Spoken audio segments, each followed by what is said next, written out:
depuis pas mal de temps de vous parler du Notre Père.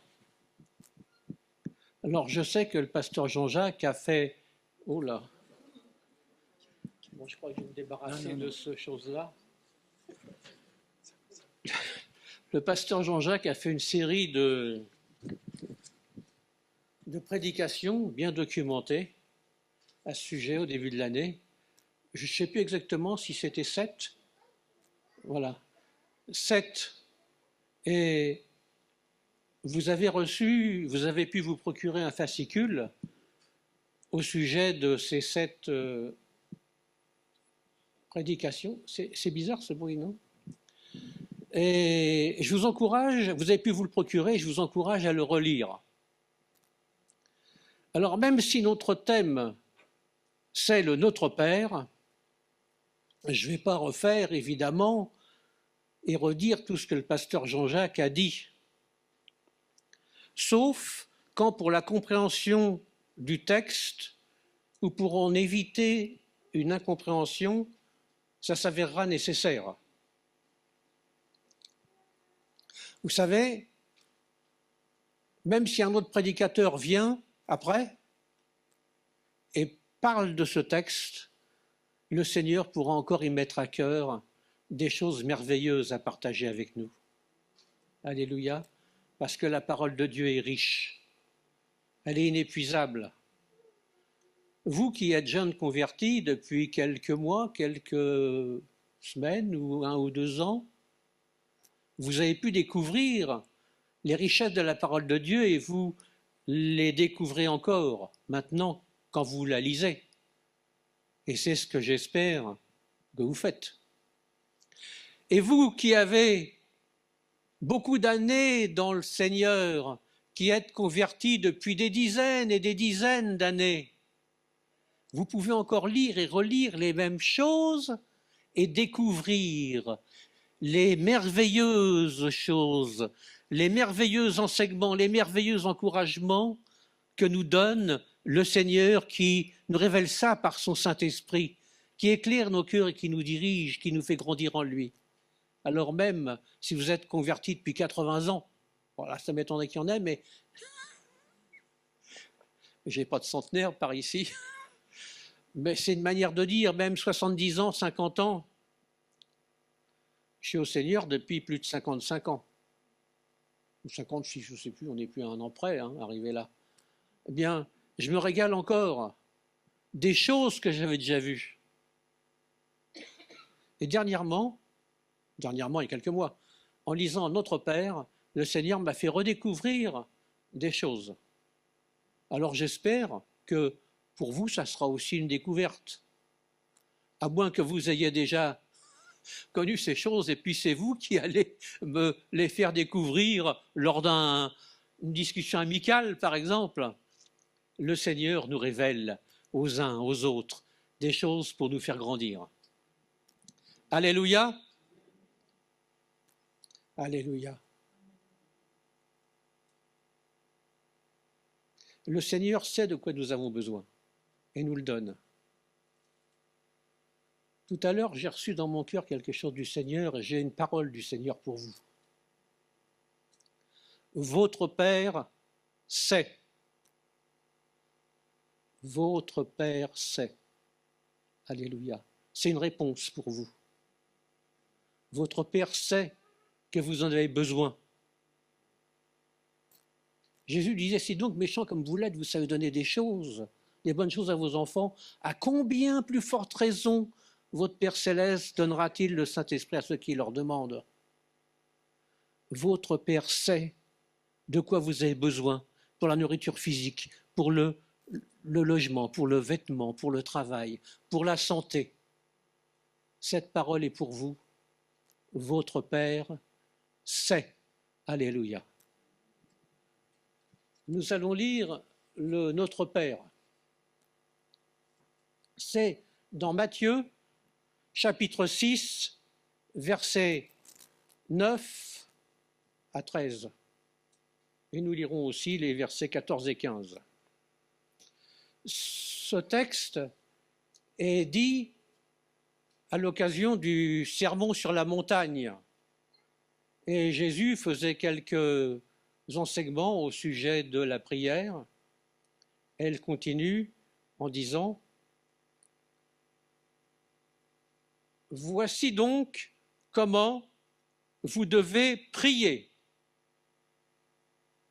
Notre Père, qui es aux cieux, que ton nom soit sanctifié, que ton règne vienne, que ta volonté soit faite sur la terre comme au ciel. Donne-nous aujourd'hui notre pain quotidien. Pardonne-nous nos offenses, comme nous aussi nous pardonnons à ceux qui nous ont offensés. Ne nous induis pas en tentation, mais délivre-nous du malin. Car c'est à toi qu'appartiennent dans tous les siècles le règne, la puissance et la gloire. Amen. Amen, tu as raison. Alléluia. Le Seigneur tire de la louange des petits-enfants et des Amen. Verset 14. Si vous pardonnez aux hommes leurs offenses, votre Père céleste vous pardonnera aussi. Mais si vous ne pardonnez pas aux hommes, votre Père ne vous pardonnera pas non plus vos offenses. On trouve aussi ce texte un peu plus concis, un peu plus allégé dans l'évangile de Luc au chapitre 11 au verset 24, lors d'une autre occasion, quand les disciples disent à Jésus « Seigneur, enseigne-nous à prier ». Voilà. Enseigne-nous à prier. Ce Notre Père est tombé en désuétude, on dirait. Dans certaines religions chrétiennes, il est encore utilisé, dans d'autres un peu moins, dans d'autres pas du tout, dans d'autres rarement. Bon. Ça, c'est pour balayer un peu ce qui en est dans différents milieux chrétiens au sujet du Notre Père. Je connais des milieux évangéliques où c'est laissé de côté parce que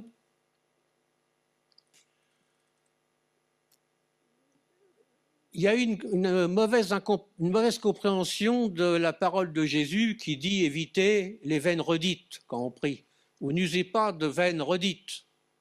Ou bien, dans une autre traduction, « lorsque vous priez, ne multipliez pas les vaines paroles ». Ne faites pas comme les païens qui s'imaginent qu'à force de paroles, ils vont être exaucés. Et il y a des chrétiens qui ont gardé ce thème redite. Redite. Alors si on redit, ben on redit, on récite, on redit.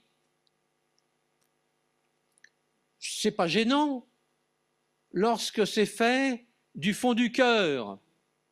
C'est une prière à Dieu, c'est pour honorer Dieu, notre Père qui est aux cieux. Quand c'est pas fait du fond du cœur, c'est une redite banale. Encore que ça peut servir à quelque chose, parce que quand vous lisez, que vous relisez cette prière du Notre Père, vous apercevez qu'elle est riche en enseignement, qu'elle est riche en encouragement, qu'elle est riche en exhortation, qu'elle manifeste la gloire de Dieu. Alléluia. Alors de ce point de vue-là, c'est pas vain. Au contraire, c'est utile. La parole de Dieu est riche. Ainsi, Jésus nous a donné un modèle de prière. Alors, est-ce qu'il faut réciter toujours ce Notre Père tel qu'il est? Certains le font et il n'y a pas de mal à ça. Si je suis dans ma chambre, là, et que je prie le Seigneur en récitant le Notre Père de tout mon cœur, le Seigneur se réjouit. Si dans notre, pas liturgie d'église, mais notre manière ecclésiale de faire dans l'église, nous récitons pas le Notre Père, mais que nous prions de tout notre cœur. Le Seigneur se réjouit. Alors, est-ce que c'est une prière à faire textuellement, à réciter tel que? Je ne vais pas dire non. Je ne vais pas dire oui, alors on est en Normandie, hein, vous voyez, je descends des Normands, regardez mes doigts. Peut-être ben que oui, peut-être ben que non. Mais mes parents sont nés en Normandie, ouais, mais des ancêtres à Louviers. Eh bien non, c'est pas une parole de Normand comme on dit, mais c'est la parole de Dieu qui est là, utile pour nous, si on veut, c'est à notre disposition. Si vous le priez avec ça, eh bien faisons-le. Si vous ne voulons pas, si vous voulez faire autrement, eh bien faisons-le aussi. Il y a une autre manière plus générale de voir cela, c'est que le Seigneur nous donne dans cette prière des grandes lignes. Voici comment vous devez prier. Alors, on s'aperçoit, je suis un peu ébloui, alors je vais me reculer un peu. Ah oui, mais il y a la caméra, alors il faut rester là. Ah. Eh oui, on est comme on est. Mais le Seigneur nous transforme quand ça a besoin d'être fait, hein, n'est-ce pas?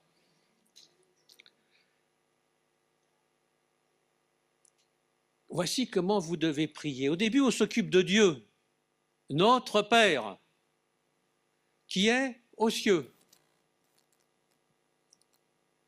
Alors, là, je veux apporter une petite précision, parce que quelqu'un dira ça, dire oui, mais Dieu, il est là-haut, loin, je ne sais pas où, nous, on est là, on est dans nos problèmes. Rappelez-vous, votre Père sait quand même. Rappelez-vous aussi, Jésus qui disait, là où deux ou trois sont assemblés en mon nom, je suis au milieu d'eux. Alléluia. Il a dit aussi, parce que même si je suis perdu dans le désert tout seul, et voici, Jésus a dit, hein, et voici, je suis avec vous tous les jours, sauf le mercredi, non? Tous les jours. Jusqu'à quand? La fin du monde. Même s'il y a des guerres et des bruits de guerre, ce n'est pas la fin du monde encore. Jésus est avec nous. On est bien d'accord? Qui c'est qui est d'accord? Ben, vous dormez? Qui c'est qui est d'accord? Alléluia! On est tous d'accord, le Seigneur est avec nous jusqu'à la fin du monde. Alléluia! Et pour prouver cela, je vais vous citer un verset, c'est dans Josué 1, verset 9, que je le retrouve celui-là. Ne t'ai-je pas donné cet ordre? Fortifie-toi et prends courage. Alors, je ne vais pas prêcher là-dessus, fortifie-toi et prends courage, mais il y aura à dire. Hein. Ce n'est pas à temps que je te fortifie, ce n'est pas à temps que les autres te fortifient, même si tout ça, ça marche aussi. Fortifie-toi et prends courage. Le courage, il est là, prends-le.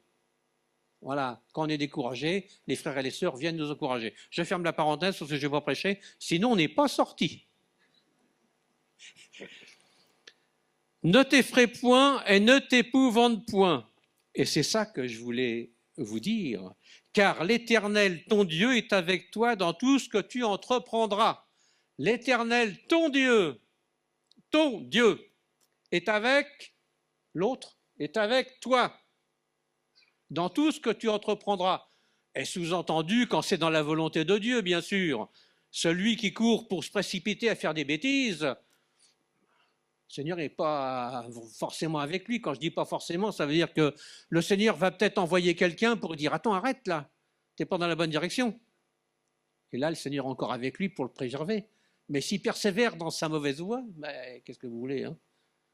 Le Seigneur est avec toi quand tu restes avec lui, quand tu veux être avec lui. Même si tu as péché et que « Seigneur, pardonne-moi ». Le Seigneur est avec toi, alléluia.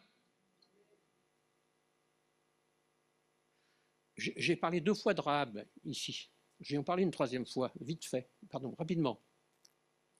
Quand vous lisez dans la généalogie, Rahab n'est plus appelée la prostituée, elle est appelée Rahab. Quand quelqu'un est en Christ, les choses anciennes sont passées, voici, toutes choses sont devenues nouvelles. Alléluia, c'est ça pour vous? Toutes choses sont devenues nouvelles. On est des nouvelles créatures, des enfants de Dieu. Nous sommes les enfants d'adoption de Dieu. Nous sommes rachetés, nés de nouveau enfants d'adoption rachetés, alléluia. Qui va dire qu'on n'est pas chrétien? Qui va dire que Dieu n'est pas notre Père? Je vous l'ai dit, si on découvre tout ce qu'il y a là-dedans, dans la parole de Dieu, eh bien, on va prêcher pendant 7 jours, 8 jours, 10 jours. Pasteur Jean-Jacques pourra revenir après et puis en refaire une douzaine de jours. Il y aura encore à dire. Donc, il n'est pas qu'aux cieux, il est avec nous. Il est au ciel. Il est au ciel avec ses saintes myriades.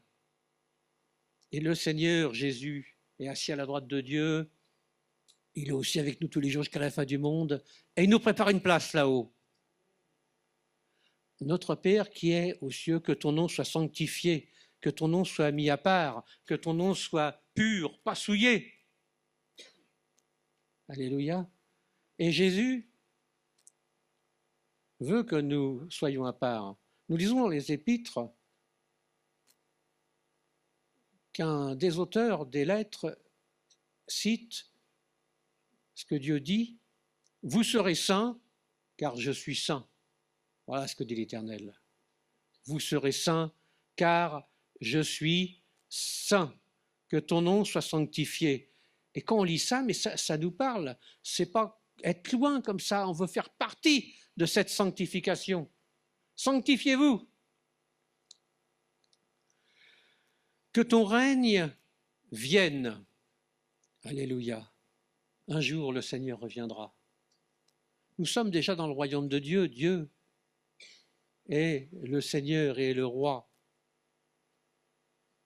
Et un jour, ça sera complètement ainsi. Mais là, ce n'est pas ma prédication, je continue. Que ta volonté soit faite sur la terre comme au ciel. Ça veut dire sur la terre comme elle est au ciel, comme le Seigneur, avec ses saints anges et ses myriades qui sont avec lui, eh bien, font la volonté de Dieu le Père. Et quand on dit que ta volonté soit faite sur la terre comme au ciel, si je dis ça, je ne suis pas un commentateur qui m'éloigne de cette chose-là et dit que ta volonté soit faite sur la terre comme au ciel. Mais moi, je ne m'en mêle pas. Hein. Ce n'est pas ça du tout. Que ta volonté soit faite sur la terre comme au ciel, j'en suis une partie prenante. Je veux faire la volonté de Dieu. Alléluia. Je veux être dans une vie spirituelle à la gloire de Dieu. Je veux faire la volonté de Dieu parce que c'est là que le Seigneur nous veut et nous conduit et nous guide. Je repensais à quelque chose hier et ce matin. Je me rappelais quand j'étais enfant, puis ado, et je commençais à faire des bêtises et des 400 coups. Et je me rappelle après quand j'avais 15, 16, 18 ans. Et là, que le Seigneur m'a protégé, que le Seigneur a mis des chrétiens sur ma voie pour m'empêcher d'aller me perdre encore plus. Quand je dis perdre encore plus, j'étais perdu. Donc on est perdu, pas plus ou moins, mais encore plus, m'enfoncer plus dans le péché. Le Seigneur a mis quelqu'un sur ma voie pour me témoigner de son amour. Et j'ai cru. Le Seigneur, alléluia, est à partir de ce moment-là mon berger. Je ne manquerai de rien. Votre Père sait. Je ne manquerai de rien. Alléluia. Donne-nous aujourd'hui notre pain quotidien, notre pain de ce jour. Bien sûr, l'homme ne vivra pas de pain seulement, mais de toute parole qui sort de la bouche de Dieu. Donne-nous aujourd'hui ce qui nous est nécessaire. Seigneur, que ce soit le pain, la santé, le vêtement, le logement, une caravane, un mobil-home, une maison, un appartement, quelque chose. Si je suis avec les Bédouins dans le désert, je ne sais pas s'ils ont encore des tentes, des grandes tentes en peau de bête. Voilà. Je suis comme les gens autour. Eh bien, merci Seigneur de ce que tu me donnes parce que tu réponds à mes besoins, tu réponds à mes nécessités. Et moi, quand je dis moi, c'est pour que vous puissiez dire aussi vous, chacun, moi, je veux servir le Seigneur avec mes forces, avec la grâce que Dieu m'a donnée, avec les dons que Dieu m'a donnés. Donc, donne-nous aujourd'hui notre pain quotidien. Alors, je ne vais pas parler du manioc, de la boule ou du steak de bison ou je ne sais quoi, mais donne-nous aujourd'hui notre pain quotidien. Une bonne baguette bien de chez nous. Enfin, voilà. Mais le Seigneur, je promets, c'est le Seigneur nous donne, parce qu'il sait de quoi nous avons besoin. Je vais vous dire ça, mais c'est l'anecdote. Hein. Au début, que je commençais à m'approcher du Seigneur, et j'étais encore hippie et voyageur, alors j'étais en train de faire du stop en Italie, je n'avais pas mangé depuis je ne sais pas combien, un jour ou deux, et il y a quelqu'un qui s'arrête, et puis on parle, et puis j'ai dû témoigner, et puis on s'arrête, et puis il me donne un œuf. Alors c'est rien un œuf, hein. Et je ne vous encourage pas à le faire, parce que les œufs, on peut attraper des maladies comme ça, mais avec une aiguille, on fait un trou d'un côté, un coup de l'autre, et j'ai gobé l'œuf. Merci Seigneur. Je me suis contenté de peu. Voyez-vous? Mais le Seigneur est bon. Je me rappelle d'un pasteur qui disait, le Seigneur, avec le pain, il donne le beurre, avec le beurre, il donne la confiture. Sauf si tu as du diabète, attention. Mais sinon, Seigneur guérit le diabète, merci Seigneur. Pardonne-nous nos offenses comme nous aussi nous pardonnons à ceux qui nous ont offensés, bien sûr. Hein. Si on ne pardonne pas, qu'on en veut, et puis qu'on dit Seigneur, pardonne-moi, ça ne va pas marcher. Ne nous induis pas en tentation. Alors, mais délivrez-nous du malin. Ici, pour éviter une incompréhension, je vais lire avec vous le texte de Jacques 1, 13, mais peut-être 12 à 15. Que personne, lorsqu'il est tenté, ne dise « c'est Dieu qui me tente », car Dieu ne peut être tenté par le mal et ne tente lui-même personne. Mais chacun est tenté quand il est attiré et amorcé par sa propre convoitise.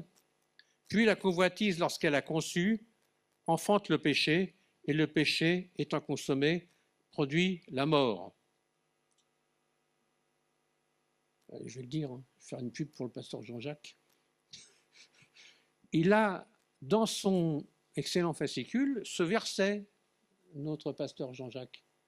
Alors je recommande encore, voilà, c'était la minute de publicité. Je recommande encore de lire ce que vous avez pu vous procurer. Dans 1 Corinthiens 10, verset 13, « Aucune tentation ne vous est survenue qui n'ait été humaine, et Dieu qui est fidèle ne permettra pas que vous soyez tentés au-delà de vos forces. » Voyez-vous? Mais avec la tentation, il préparera aussi le moyen d'en sortir, afin que vous puissiez la supporter.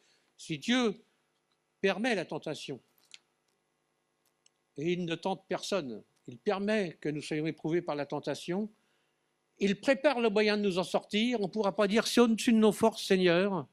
Donc, soyez encouragés, parce que le but de cette prédication, c'est aussi que vous soyez encouragés. Encouragés dans votre vie chrétienne, encouragés face à des difficultés de la vie, encouragés par le Seigneur. Ne nous induis pas en tentation, mais délivre-nous du malin, car c'est à toi qu'appartient dans tous les siècles règne la puissance et la gloire. Vous avez vu que là, cette prière commence par nous occuper du Seigneur, de Dieu le Père, notre Père qui est aux cieux, que ton nom soit sanctifié, que ton règne vienne. Là, on s'occupe de Dieu. Donne-nous aujourd'hui, on s'occupe de nos affaires. Pardonne-nous nos offenses comme nous aussi nous pardonnons à ceux qui nous ont offensés. On s'occupe aussi avec les autres. Et quand on dit donne-nous aujourd'hui notre pain quotidien, nous, c'est pas donne-moi, c'est donne-nous. Là, pensez à l'Église. Donne-nous notre pain quotidien. Et puis, la prière finit par s'occuper de Dieu, car c'est à toi qu'appartient dans tous les siècles le règne, la puissance et la gloire. On est tout petit, notre Père qui est aux cieux. On est l'enfant de Dieu. Et à la fin, c'est à toi dans tous les siècles qu'appartiennent le règne, la puissance et la... Il y a de l'humilité dans cette prière. Et on manifeste, on exalte la gloire de Dieu. Alléluia. Cette prière, c'est un exemple. Mais alors, est-ce qu'il faut structurer notre prière quand on prie? Commencer par rédiger une prière bien dans les normes administratives?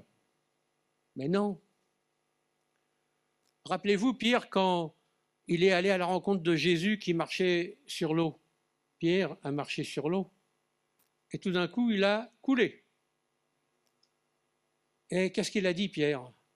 Notre Père qui est aux cieux, que ton nom soit sanctifié. Seigneur, sauve-moi! Il n'a pas pris le temps de dire bonjour Seigneur, tout ça. Seigneur, sauve-moi. Alléluia. Ça, c'est le cri du cœur. Hein. Ailleurs dans la Bible, il me semble que c'est dans Romains 8, 26, probablement, que dans nos faiblesses, quand nous ne savons pas ce qu'il convient de demander dans nos prières, on est dépassé, on ne sait plus où on en est. Le Saint-Esprit, l'Esprit avec un grand E, intervient, intercède lui-même pour nous par des soupirs inexprimables. Est-ce que ces soupirs inexprimables qui viennent du cœur, des soupirs qu'on ne sait pas exprimer, des soupirs, je ne vais pas vous faire toutes sortes de soupirs, mais un soupir peut être une prière, un cri du cœur peut être une prière. Alors il ne faut pas non plus être trop formel. Si ce Notre Père est bien, alléluia, ce Notre Père est aussi un exemple d'ordre général, mais il ne faut pas se rester fixé là-dessus. C'est quand on est à ça, parce que il m'arrive quelque chose, Seigneur, au secours, Seigneur, sauve-moi. Bien sûr, Jésus lui dit, homme de peu de foi, pourquoi as-tu douté? Pierre a regardé les vagues, la tempête, au lieu de regarder au Seigneur. Mais bien aimé, quand la tempête est là, continuons à regarder au Seigneur. Parce que le Seigneur a dit, je ne t'abandonnerai point, je ne te délaisserai point. Alléluia. Alors, je vais continuer en vous indiquant quand même que dans ce verset-là, il y a l'Église. Dans ces versets-là. Notre Père, notre, on est plusieurs. Je peux prier, mon Père qui est aux cieux, donne-moi aujourd'hui mon pain quotidien. C'est pas mal. Qui me dira le contraire? Mais Jésus a dit dans l'enseignement, notre Père,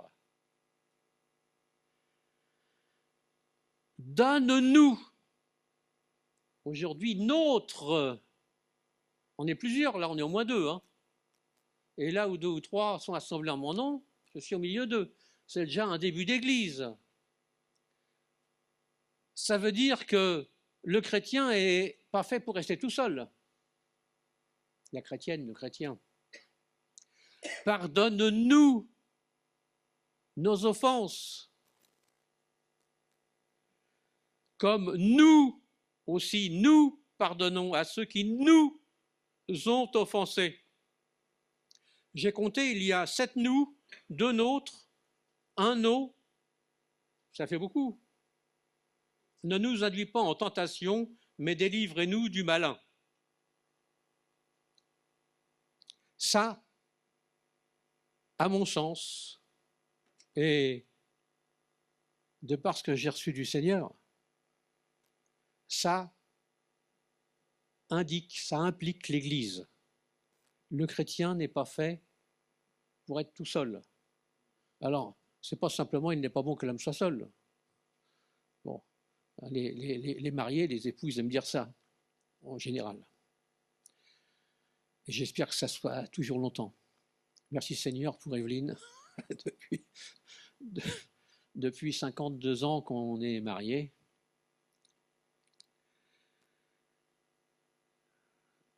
je considère celui qui trouve une femme vertueuse, bon, etc. Voyez-vous, c'est intéressant ça.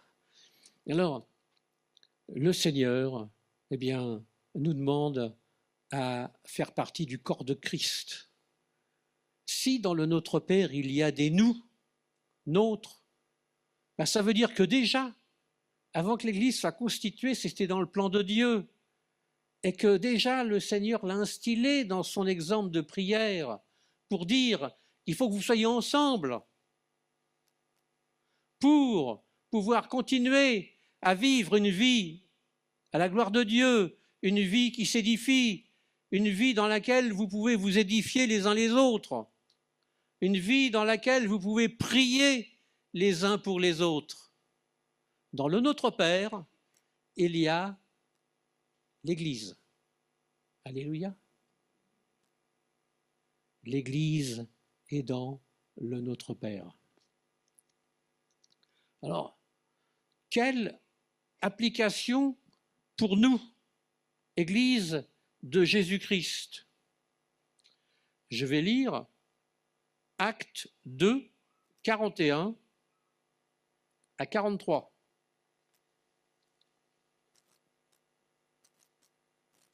Ceux qui acceptèrent sa parole furent baptisés. C'est l'ordre normal des choses. Et ce jour-là, le nombre des disciples s'augmenta d'environ 3000 âmes. Environ, on n'est plus à 1 ou 2 ou 10. C'est précieux hein, pour le salut. Mais là, dans les comptes, on est un peu dépassé. Bon, bah, à peu près. Surtout quand les gens bougent, quand vous voulez les compter, voyez-vous, bon, vous savez comment ça se passe. Environ 3000 âmes. Écoutez ça. Ils persévéraient dans l'enseignement des apôtres, dans la communion fraternelle et dans la fraction du pain et dans les prières. D'ailleurs, ce n'est pas la prière, hein, c'est les prières. Il n'y en a pas qu'une, et pas qu'un modèle. Je note, là, quand je lis ça, un verbe. Le verbe persévérer, il persévérait. Quand on persévère, c'est parce qu'il y a certaines oppositions, quelque chose qui nous contrarie, qui contrarie, pas dans le sens qu'on est contrarié, mais dans le sens qui nous empêche d'avancer comme on voudrait. Je vais aller à la réunion de prière et puis le bus, il n'est pas là, ou ma voiture ne démarre pas. Bon, toutes sortes de choses. Hein. Oh, puis j'ai pas envie, un match de foot, tout ça. Bon, voilà. Un match de tennis, un match de hand, il ne faut pas en parler que pour le foot. Eh bien, il persévérait malgré les envies qui viennent de notre propre cœur, malgré les circonstances adverses extérieures. Eh bien, il persévérait dans l'enseignement des apôtres. Ben, ça veut dire qu'il venait écouter ce qu'enseignaient les apôtres, les pasteurs, les prédicateurs, pasteurs, prophètes, docteurs, évangélistes. Même si c'est long, c'est trop court, il parle moins bien. Je ne sais pas comment il parlait, Pierre le pêcheur. Et Luc le médecin, c'était pas pareil peut-être, mais c'était l'enseignement des apôtres. Ce que le Seigneur leur a mis sur le cœur et qu'ils transmettent pour le bien commun, pour l'utilité commune. Dans la communion fraternelle, alors je sais, je suis peut-être un peu moins gracieux des fois, il faut persévérer mes frères et mes sœurs, et puis moi je vais m'améliorer avec la grâce de Dieu. On persévère dans la communion fraternelle. Oh, j'avais mal aux dents, j'ai pas fait un sourire. Pardon, hein. Normalement, j'ai moins mal, j'ai moins de dents, mais bon. Persévérez. Et vous verrez, vous découvrirez chez votre frère, chez votre sœur, Christ. Christ en vous, l'espérance de la gloire. Alléluia. On est régénérés, nous sommes enfants de Dieu. Et le Seigneur habite en chacun d'entre nous. Et quand nous vivons cette communion fraternelle, nous ne regardons pas Nous ne cherchons pas à voir l'ancienne créature, mais la créature nouvelle. Est-ce que Christ est en mon frère? Est-ce que Christ est en ma sœur?